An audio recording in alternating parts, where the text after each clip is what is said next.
Hello, I'm Anne Kerr. Welcome to my art studio.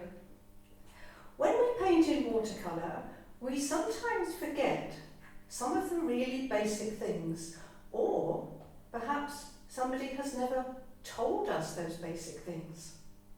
So in this video, I'm going to show you 6 things that will really help you along your watercolour journey. Are you ready?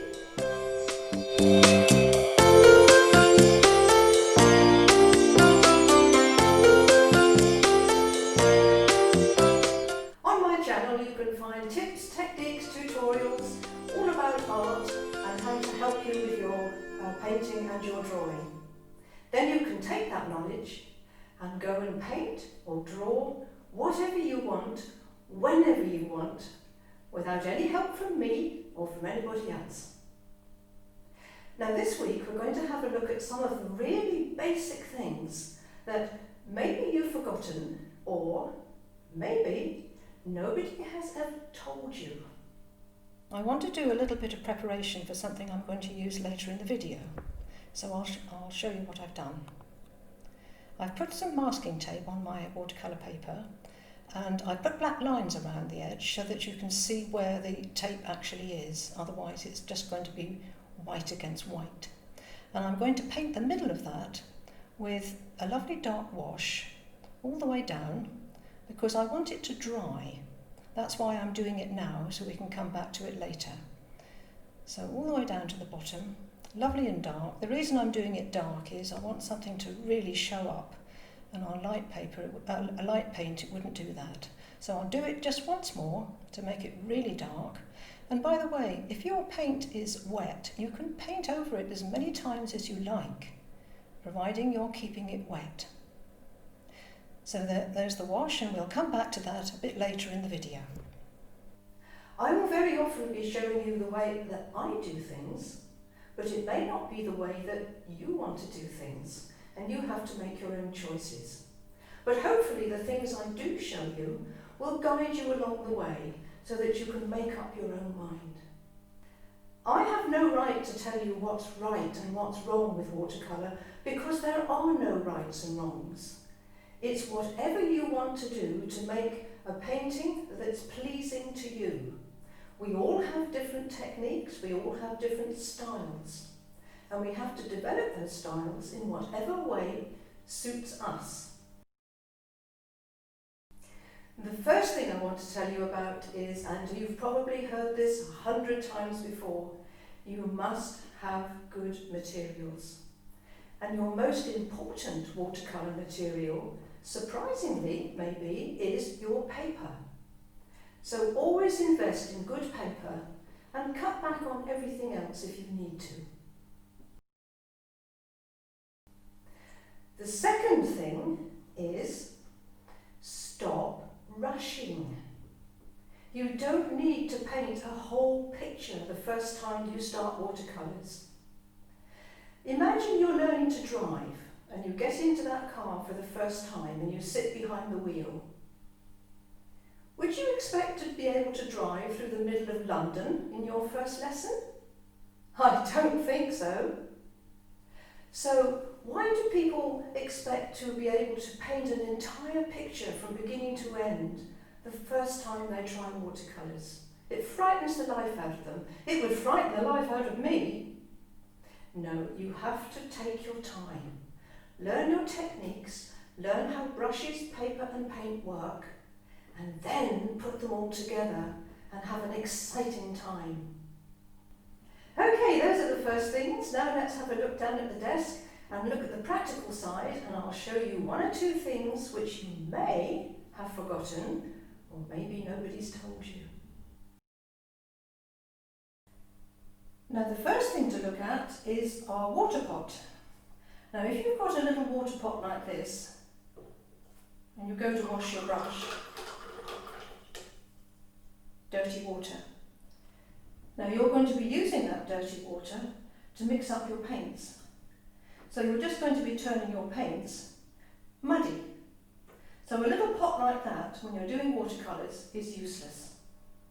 Have 2 pots, one for clean water and one for dirty water. And some super little pots that you can use are actually yogurt pots. And you could have one of each colour, one for dirty water and one for plain water. I often use yogurt pots. But my real favourite is this fellow. And this is a little bucket that's got 2 containers in it. One for dirty water and one for clean water. And you pop them in there, you fill them up, and then you've got one side for dirty, one side for clean. And you can hang it up onto your easel if you're out working in the field somewhere. So that's an absolutely super little pot. The next thing you need is a palette. Now, little palettes like this are absolutely fine if you're using small brushes and you're doing small paintings. But if you use a big brush, which I very often do, there's my really big wash brush and there's my next biggest. Trying to get this big wash brush into here is incredibly restricting. You can't mix properly in a little palette like that. But with tiny brushes, if you're doing tiny paintings, no problem at all. But don't restrict yourself by having a palette that you really cannot get your brush into. Use something like this, which is just a white plastic tray. Or you could use a white dinner plate. That would be absolutely fine. Cheap as chips they are, just a white plastic tray. Little things like this, hopeless for big brushes, really useless for big brushes, but okay for little brushes. As we say, it's horses for courses. Now, when I was in the kitchenware shop the other day, I came across this. Now, I've got no idea what it is. I've got a feeling it's something to do with something to put on the draining board to drain, I don't know, knives and forks or something. But I thought, aha, art. So when I take this off, I've got the most wonderful big white palette. And then if I put it back on at the end of my painting and I wash out my brushes, I can put my brushes on here to dry and the air can get around them and it's absolutely fabulous. I think it cost about a couple of pounds. So always look out for things like that. You don't have to spend a lot of money on really expensive palettes. It is not necessary. Now, the one I'm very fond of using is this one. It's a bit like those little containers that you make buns in, but this is made of plastic. Very, very cheap and wonderful if you want to mix up some big washes, if you're doing larger paintings, and really great to get your big brushes into. Excuse me. And you can also put your paint here on the side of the containers, so you've always got some more paint to bring in. I love these little palettes. If you have a paint box, then make certain that your paint box has enough space for you to be able to use your big brushes and mix up your paint. You don't want a paint box where you're fiddling around trying to find space to mix up your paint. You want big areas. So the next tip I have for you is to go and get your brushes and to play around with them. Remind yourself of what they can do. Oh, by the way, have you noticed that on my board I have some big clips? Well, the reason for that is I don't stretch my paper. Oh, shock horror, I can hear people say. She doesn't stretch her paper. No, I don't. I choose not to. And as I've always said before, there are no rights and wrongs with art. I choose not to stretch my paper because I just clip it to the board, and then if I get the odd little wrinkle in it, I can just flatten it out and put the clips back on again. And it works for me. It's the way I've always done it. Now, if you get your brushes and to remind yourself of what your brushes will do. Sometimes we can be so used to using the same brush all the time that we forget all the different things that brush can do for us. For example, my round brush. If I use my round brush, I'm just using using the point just to fill in an area, then yes, that's what most of us do most of the time. But we tend to forget that if we use our brush in different ways, for example, if we press it down onto the paper and then gradually let the brush come up, we can get a shape that looks like a leaf or a petal of a flower. We can do the most amazing things just with one particular brush. If we splay out the hairs of the brush like this, grasses or water, you can get special little fan brushes to do this with, but why would you need to? You can do it perfectly well with your own little round brush. Now my big wash brush that I use, the big round one, because it's got a beautiful point on it, you can see the end of that brush there, then even though I can do large areas with this brush, I can also do fairly small lines.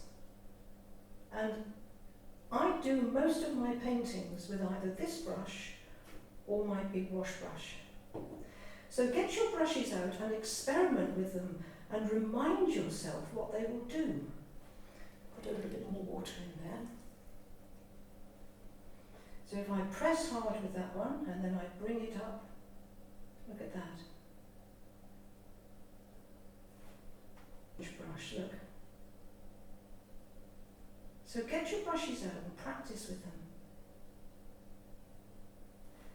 I can do beautiful little lines with the edge of this brush. And maybe I was painting the tiles on a roof, and all you've got to do is go along with your brush like this, and there you go, there's your tiles on the roof. The little rigger brush, which is used for, little details at the end, your little rigger brush can do the most beautiful little lines. But also, although it can do very, very fine little lines, if you turn your hand around and hold your brush that way, look at the lovely textures you can get. I often use that if I'm painting grasses in the foreground, and I just rub my brush along like that, and there you go. If I was going to fill in this area with paint, let's go back to this lovely dark colour again. Sometimes people use brushes that are too small. So if I'm trying to fill this in, and I'm using my little brush, which works perfectly well, but I keep running out of paint. And I'm going to have to go back and reload it all the time. And every time I reload it, there's a risk that I'm going to get some hard lines forming. And I've got to go back and fill in the gaps that I've left. I will get there in the end, but it is going to take quite a while. And every time I reload, can you see how that's a bit darker? And I may not want that effect. So the obvious thing to do is to take the big brush and fill that with paint.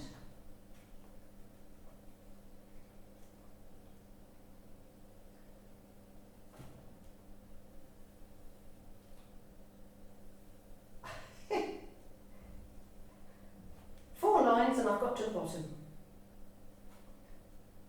So always use the biggest brush that you possibly can for the area that you're doing. Our big wash brush can cover big areas in a very short amount of time, but we can also use it for doing things like foliage. If you use the corner of the brush and just dab away, you can get lovely little textured effects. And I often use this if I'm painting trees or bushes or something, and all I'm doing is using the corner of the brush to get these lovely effects. So play around with your brushes and find out what they can do for you. This is why it's such a good idea to have only 3 or 4 brushes in your collection and then you can find out exactly what they can do for you. When we mix paints, we very often just put the paint into our palette, add another colour to it, and stir it around, and then paint it onto the paper. That's the usual way of mixing paint. But have you ever thought about putting your paint onto the paper and then adding the other colour, and allow your paint to actually mix on the paper?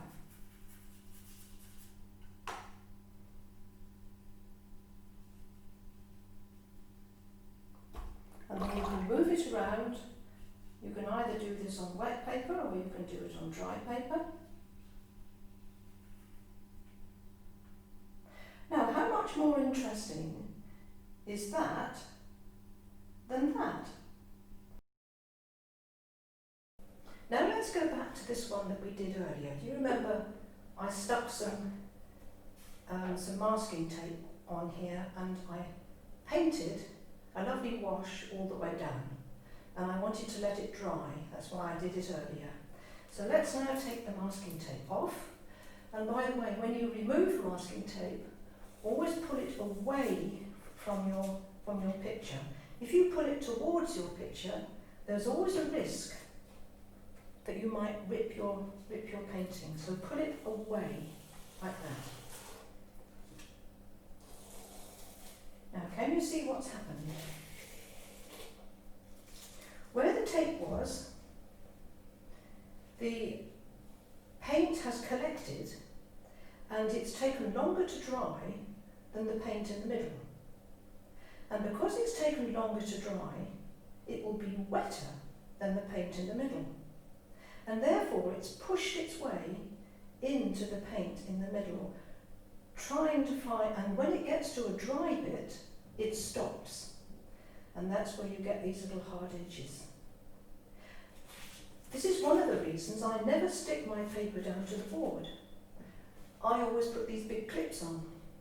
So if I do get anything like this happening, I can just release the clip and it's not a problem. But this is what will happen if you leave a wet wash sitting on your paper with tape around the outside. So watch out for that. So 6 ways that you can improve your watercolour painting by using these really basic things. I hope these things will help you. If you haven't done so already, then please click that little subscribe button and the bell icon so that you know when I upload another video. Have a look at the videos that are listed in the description below, and that will help you with some of your other techniques. Thank you for watching, and I'll see you soon. Remember, there is an artist in everyone.